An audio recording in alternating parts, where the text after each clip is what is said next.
La entrevista con Pedro Ferriz de Con. Central FM. Equilibrio.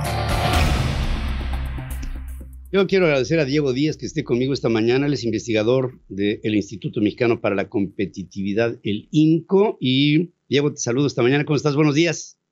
Hola Pedro, muy buenos días. Gracias por la invitación. Oye, hablemos un poco de seguridad energética. Los países tienen reservas para cualquier emergencia en energía, ciertos días en los que acumulan reservas para poder disponer de ellas en caso de que no tengan insumos nuevos.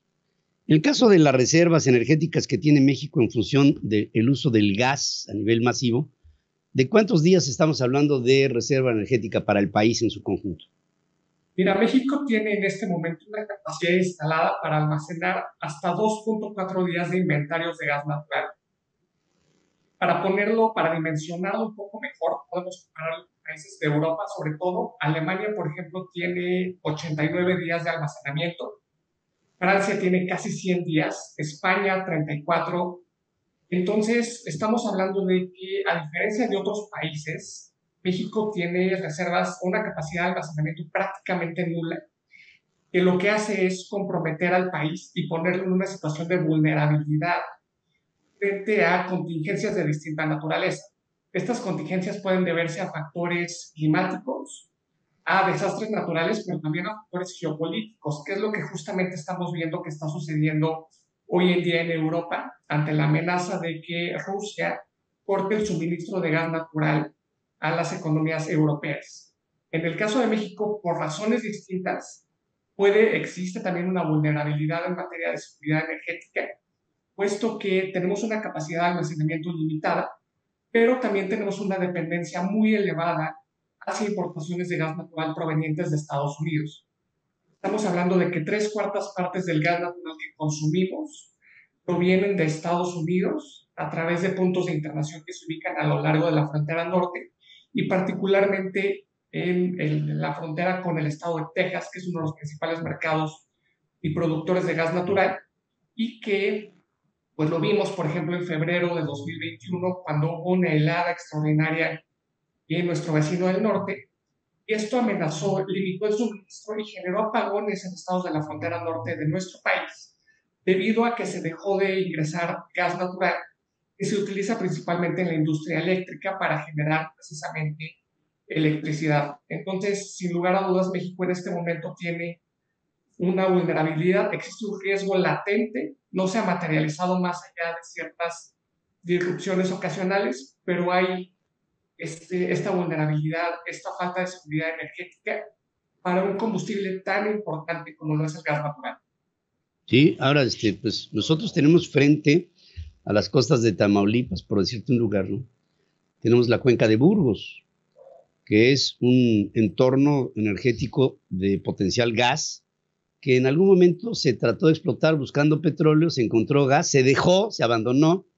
El sector 8 de Texas tiene ese mismo entorno de gas en el subsuelo, lo ha aprovechado y ahora nos vende lo que también podría ser parte de nuestro propio potencial en caso de que históricamente hubiéramos invertido en esa cuenca, pero pues no lo hicimos, en fin, ya ahí está el error.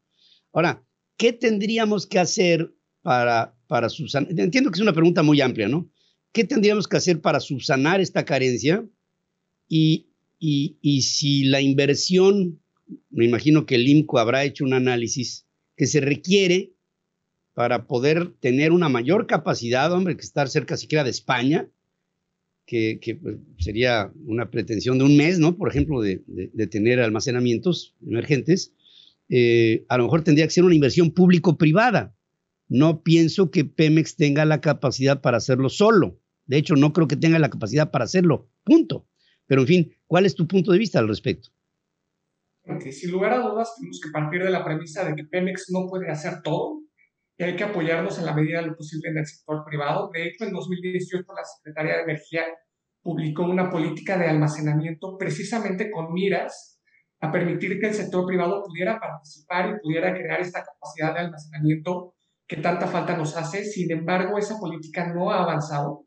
Además de que también es una política bastante laxa, porque en su momento esta preveía que hacia 2026 la capacidad de almacenamiento debería de ser de 5 días. 5 días y 2.4 días, que es lo que tenemos actualmente, realmente no es una diferencia significativa. Entonces, sin lugar a dudas, se debe de considerar una mayor necesidad de incrementar no solo a 5, sino a sacarlos, como bien dices, a países como España, que tienen al menos un mes de almacenamiento en caso de que por alguna razón se deje suministrar de gas natural al país. Y también apoyarse en el sector privado a través de licitaciones. En su momento se previó una licitación pública que el Senagas inició, sin embargo esta fue cancelada y al momento está parada esta política. Entonces, sin lugar a dudas, hace falta cierta voluntad política para atender un riesgo de vulnerabilidad en el sector energético, que existe, que está ahí, y que es importante que el gobierno reconozca su importancia en aras de mejorar y de evitar una posible disrupción en el suministro de gas natural que puede amenazar la seguridad energética y afectar a otros sectores como son la electricidad. Nosotros estamos hablando de que el 60% de la electricidad se genera con gas natural, pero también en otras industrias que utilizan este insumo, este hidrocarburo, no solo como materia prima, sino también como combustible. Pues sí, eso sería una pretensión.